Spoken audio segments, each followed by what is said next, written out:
निशा रोहित दोनों रिलेशनशिप में थे। रोहित निशा के करीब आता है तो निशा मना करती है, ये सब पहले से ठीक नहीं है। शादी के बाद सब होता है। रोहित कहता है कि ज़माने की हो, जो शादी के बाद हो सकता है वो पहले भी हो सकता है। और क्या यार, शादी भी कर लेंगे। निशा जो रोहित से बहुत प्यार करती थी, वो काफ़ी पढ़ी लिखी भी थी, पर ये सब मानती नहीं थी। पर फिर भी निशा को ये सब सही नहीं लग रहा था। न चाहते हुए भी रोहित की बात मान लेती है। फिर रोहित और निशा साथ में रहते हैं और दोनों काफ़ी खुश थे। निशा भी अब रोहित को मना नहीं करती थी। वो सोचती है आज नहीं तो कल शादी भी हो जाएगी। जब हम दोनों ऐसे ही खुश हैं तो शादी भी कर लेंगे। रोहित कहीं भागा नहीं जा रहा है। रोहित और निशा एक ही ऑफिस में जॉब करते थे। निशा बहुत ज़्यादा ही खूबसूरत थी। रोहित उसे देखते ही दिल दे बैठा था। उसने निशा को प्रपोज कर दिया। निशा को भी रोहित अच्छा लगा और उसकी केयर भी बहुत करता था। निशा को और क्या चाहिए था, और सब कुछ था रोहित के पास। प्यार भी करता था उससे। उसने फौरन हाँ बोल दिया और दोनों रिलेशनशिप में थे, साथ रहते थे। करीब 2 साल साथ रहे।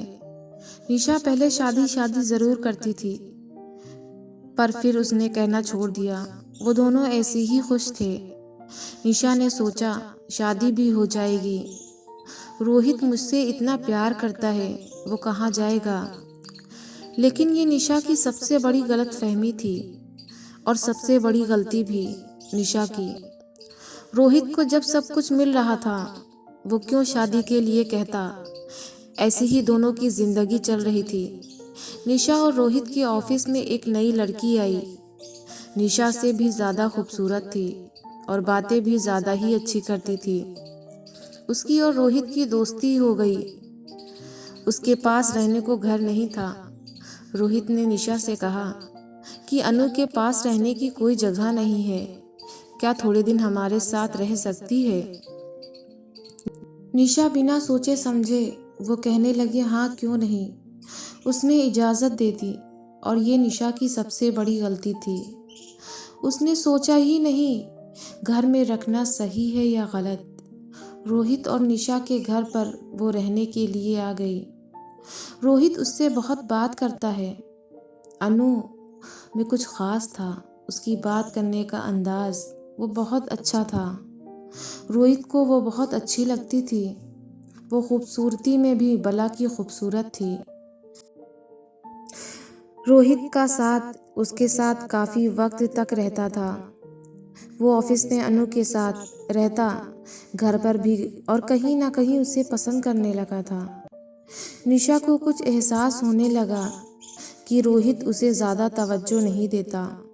वो हर वक्त अनु के साथ रहता और अनु भी रोहित को पसंद करने लगी थी।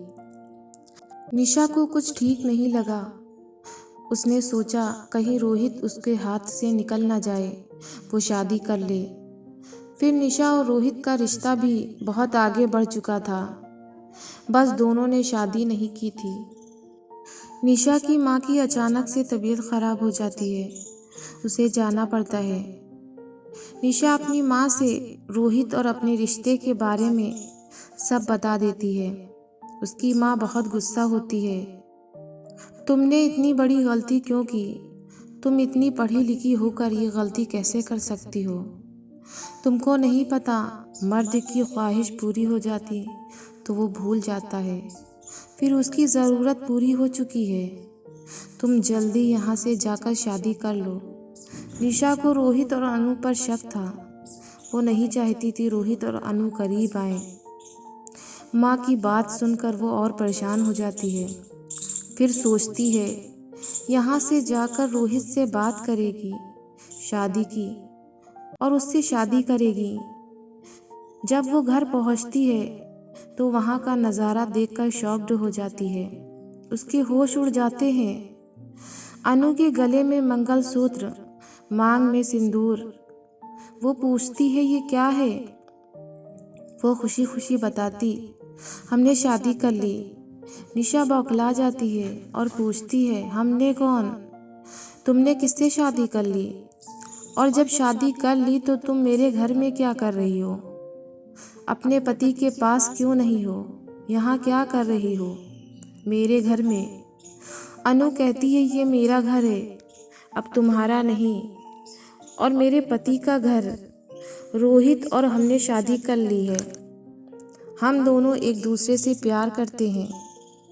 निशा ने सोचा भी नहीं था कि रोहित उसके साथ इतना बड़ा धोखा करेगा।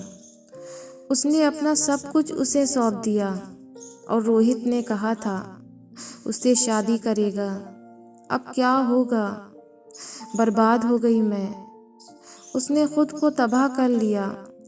रोहित तो किसी और का हो गया। उसने मुझे अकेला छोड़ दिया। उसकी बर्बादी में उसका ही खुद का हाथ था। उसने इतनी बड़ी बेवकूफ़ी की थी।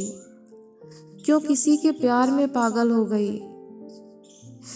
किसी को खुद को सौंपने से पहले एक बार ज़रूर सोच लेना चाहिए कि वो इस लायक है या नहीं, वरना उसकी ज़रूरत पूरी होते ही तुम्हें तन्हा छोड़कर किसी और का हाथ थाम लेगा। और आपको ये स्टोरी कैसी लगी कमेंट्स में बताएं और हमारे चैनल को सब्सक्राइब करें, लाइक शेयर करें।